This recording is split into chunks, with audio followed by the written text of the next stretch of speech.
De 36 minutos, 4 de julio, Día de la Independencia de los Estados Unidos, la reiteración de las felicidades. Pablo McKinney y Ortiz. Bueno. Mira, qué buena noticia, Cristiano.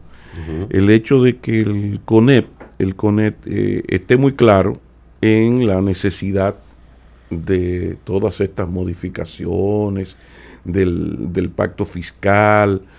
Todo eso a mí me parece sumamente positivo.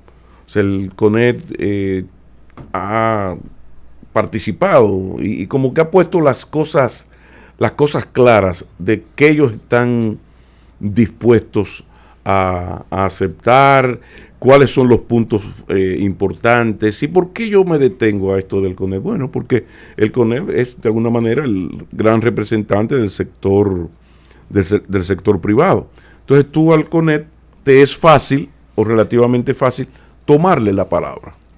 Entonces, bueno, el CONEP habla de un pacto de 20 a 30 años. Si él habla de un pacto, propone un pacto, porque va a participar. Entonces ya por lo menos tenemos una de las tres patas del asunto.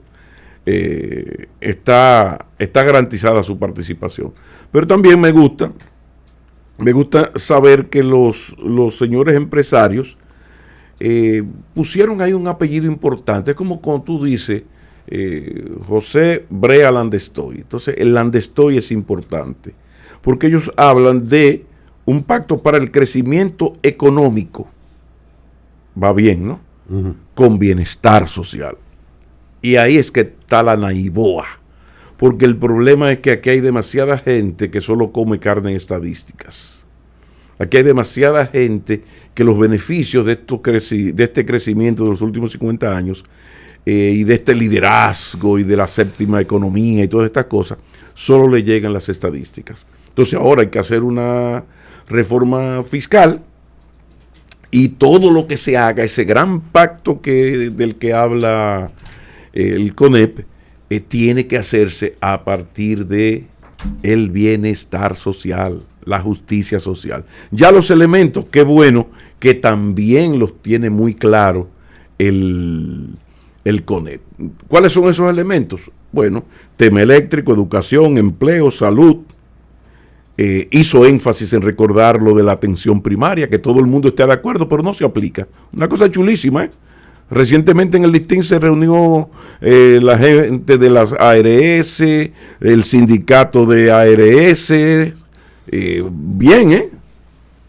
Y todo el mundo está de acuerdo en la urgente necesidad del sistema de atención primaria. Sí, pero no se aplica. Pero no se Ahora el de las pensiones fue el primero, que es una especie de pecado original de todo el proceso. Pero mira, el CONEP está de acuerdo en esto de la reforma a la seguridad social, competencia desleal, trabajar el comercio ilícito, incluso termino con esta parte, porque incluso, y eso sí que es muy importante, hasta incluso revisar las exenciones.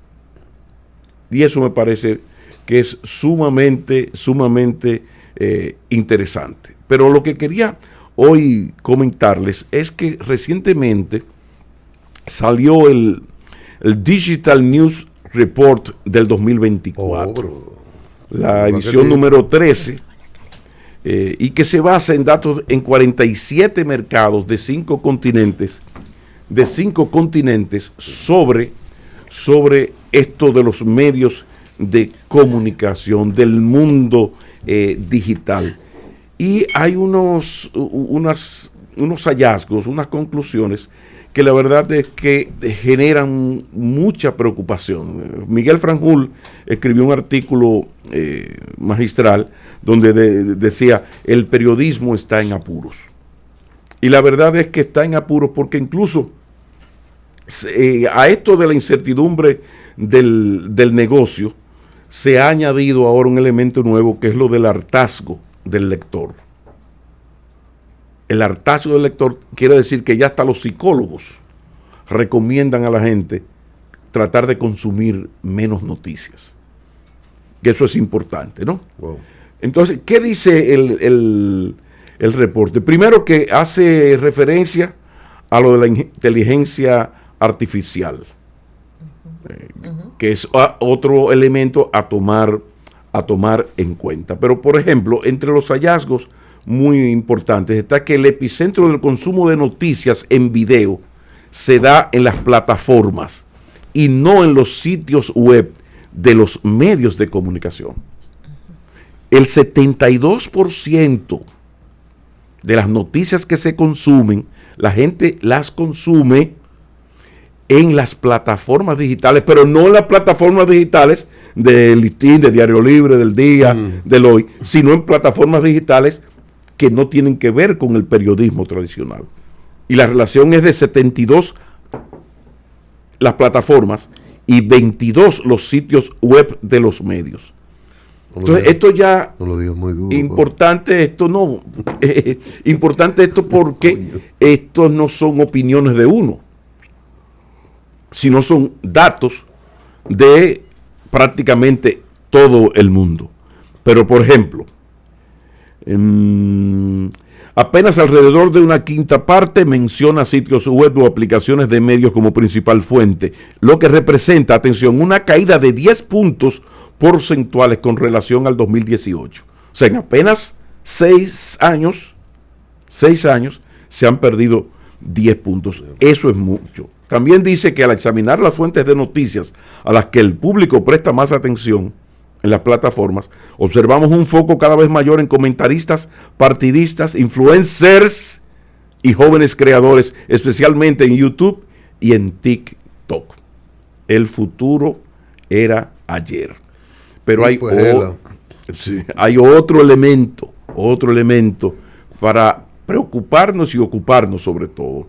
La confianza en las noticias se ha mantenido estable durante el último año, aunque en general se ubica 4 puntos por debajo del momento álgido de la pandemia. Es decir, que la crisis que tiene el periodismo en cuanto a la confianza que tiene el ciudadano en sus noticias está apenas en 40%. En 40%. Y por debajo del 2020. Es decir, que estos son datos que tenemos que tomar en cuenta y como que analizarlos despacito. En ambos países, se refiere a Argentina y Reino Unido, por ejemplo, el panorama se completa con una disminución similar del interés de la política. Hay una disminución, junto con la disminución, la falta de interés del ciudadano, lector, televidente, internauta, hacia los medios tradicionales de comunicación. De manera paralela, ese desinterés aumenta con el desinterés hacia la política. Y ahí se cae en lo de la evasión selectiva de noticias. Alrededor de 4 de cada 10 ahora dicen que a veces o con frecuencia evitan las noticias. Son 3 puntos porcentuales más que en el promedio del año anterior. Los incrementos más significativos ocurren en Brasil, España, Alemania y Finlandia. En una pregunta separada observamos que la proporción de quienes se sienten agobiados por la cantidad de noticias ha trepado considerablemente. 11 puntos porcentuales desde la última vez que hicimos esta consulta en 2019. ¿Dónde está el mayor problema de esto? Es que cuando hablamos de problemas del periodismo, y el periodismo es uno solo, hay otra cosa que es comunicación ciudadana, el reinado de los influencers, todo. Ahora, el periodismo, y cuando hablo de periodismo es la profesión que tiene una serie de protocolos. Rigor. El oficio tiene una serie de rigores, de formas, contrastar la noticia, el compromiso con la verdad, con la objetividad, con poner ambas opiniones. O sea, el periodismo no cae del cielo. Ahora, ¿qué ocurre? Que junto con la pérdida de interés y de credibilidad del ciudadano hacia el periodismo en general, ahí van todos los diarios, desde New York Times, a la ABC, a The Guardian, El Mundo, lo que ustedes quieran, La Vanguardia de Barcelona, el Times de Londres, ¿no? ¿Qué pasa? Que ese desinterés y falta de confianza en la prensa en general va paralelo al desinterés, y eso sí que es grave, y la falta de confianza en la democracia. Y hago la aclaración de que no es, como me dijo un gran amigo, que tuvimos un rifirrafe bueno ayer, que el problema es que es de las plataformas. No, porque es en las nuevas plataformas donde los diarios tradicionales tienen menos tránsito. O sea, no es que el periodismo está en todas partes, por supuesto. Ahora, hay un problema de que el ciudadano cada vez está más atrapado en ese otro tipo de comunicación, para decirlo de alguna manera, ¿no? Comunicación porque envía un mensaje a través de un emisor. Pero es un tipo de comunicación que está basado no en los rigores del periodismo, sino en explotar las miserias humanas, la curiosidad, el amarillismo, ese sentido de la vulgaridad, la anomia, o sea, todo esto que estamos pasando. Y uno lo está viendo y dice, óyeme, pero es que esto va, a mí ya, yo voy, mi preocupación va más allá de los medios, porque yo me voy a la otra parte, a la relación del mal momento de los medios tradicionales con la fe, la confianza, la credibilidad de la gente en la democracia. Y no es casual que este proceso de deterioro que estamos viendo y que este informe reporta, demuestra, va unido a un proceso del surgimiento de movimientos ultra derechistas, cercanos al fascismo. O sea, hablamos de que la democracia occidental había sido una democracia, le llaman son democracias liberales. Liberal de libertad, que garantizaban una serie de libertades fundamentales.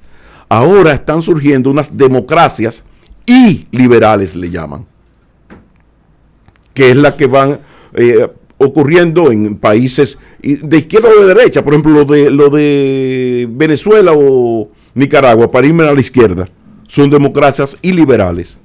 Pero el de Polonia, el de Hungría, el de Turquía, son iliberales. Terrible. Entonces, esto es peligroso porque, insisto, ya supera ya nuestra preocupación y ocupación por lo que está ocurriendo con la prensa, que tampoco es que somos santos señores, porque la prensa tiene que ver también con intereses, no deja de ser un negocio, tiene unos propietarios que tienen unos intereses, pero esos dueños, en la medida en que también tienen intereses, esos intereses le marcan un compromiso con el país, porque para que el negocio funcione, tiene que haber democracia, tiene que haber libertad, incluso para los negocios.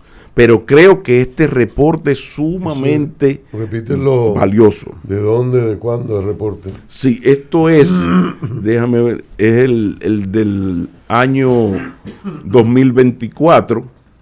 Este es el resumen ejecutivo del Digital News Report 2024, que se basa en datos de 47 mercados de 5 continentes. En esto tiene una participación destacada la agencia Reuters, entre otras entidades de mucho prestigio mundial. Esto no es cualquier cosa. La inglesa.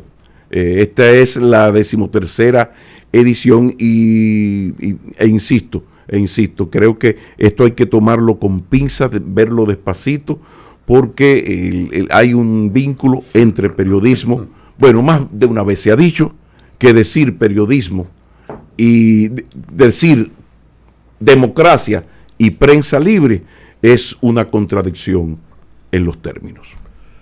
Bueno, importante.